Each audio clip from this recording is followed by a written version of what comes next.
کرانا کیسا ہے، کیا میں بیٹی کو حفظ کرا سکتا ہوں؟ بالکل بھائی، بہت ثواب کی بات ہے. جیسے لڑکے کو حفظ کرانا فضیلت ہے، بیٹی کو بھی حفظ کرانا فضیلت ہے. لیکن اس میں اتنا ضرور دیکھیں کہ بچی کا ذہن تیز ہو. بعض دفعہ بچیاں بہت کمزور ہوتی ہیں دماغ کی، وہ پھر بہت ان پہ بوجھ آ جاتا ہے. اور ایک بات کا خوب خیال کریں، جو بھی اپنے بچوں کو قرآن حفظ کروا رہے ہیں دیکھا کریں کہ بچے کی آواز تو نہیں بیٹھ رہی، کیونکہ بعض قاری بچہ یا بچی کو اتنا چخواتے ہیں کہ ان کے گلا بیٹھ جاتا ہے، اور وہ روزانہ چخوا کے ان کا دماغ کمزور ہو جاتا ہے، موٹے موٹے چشمے لگ جاتے ہیں. اور میں نے تو بعض بچوں کو دیکھا ہمیشہ کے لیے گلا خراب ہو گیا، وہ بڑے بھی ہو گئے تو ان کا آواز ختم ہو گئی.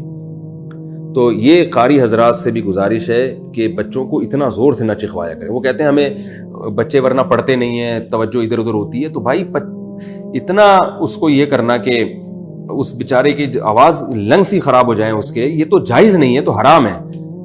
تو میں نے دیکھا ایک بچے کا گلا بیٹھا ہوا تھا. میں نے اس کے والد سے پوچھا کہ یہ بچہ قرآن حفظ کر رہے ہیں؟ انہوں نے کہا ہاں.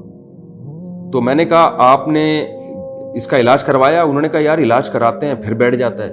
تو میں نے کہا جا کے اس کے قاری صاحب سے پوچھیں، اور بلکہ بچے سے پوچھیں. میں نے بچے کو بلا کے اس سے پوچھا، میں نے کہا بیٹا آپ لوگ بہت زور سے تو نہیں قرآن پڑھتے؟ انہوں نے کہا ہاں قاری صاحب ہمیں کہتے ہیں اونچی آواز سے پڑھو. تو میں نے ان کے والد کو کہا کہ یہ اسی کا اثر ہے، اور اس پہ اگر ابھی کنٹرول نہیں کیا تو اس کی گلا ہمیشہ کے لیے خراب ہو جائے گا.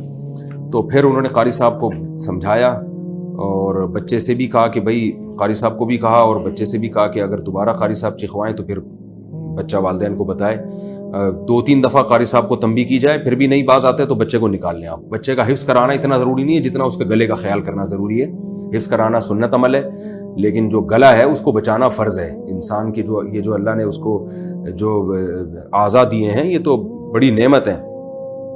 تو اس لیے اس کا خوب خیال کریں. بچی کا بھی اگر ایسا ہو رہا ہے کہ وہ بہت زیادہ اس پہ زور ڈالا جا رہا ہے پھر ٹھیک نہیں ہے. اور بچی ذہین ہے، حافظہ اچھا ہے تو بہت اچھی بات ہے، اس کو حفظ کروائیں. اس کا بڑا فائدہ ہوتا ہے، ساری زندگی بچوں کی قرآن سے مناسبت ہو جاتی ہے، وہ پڑھتے رہتے ہیں ہمیشہ.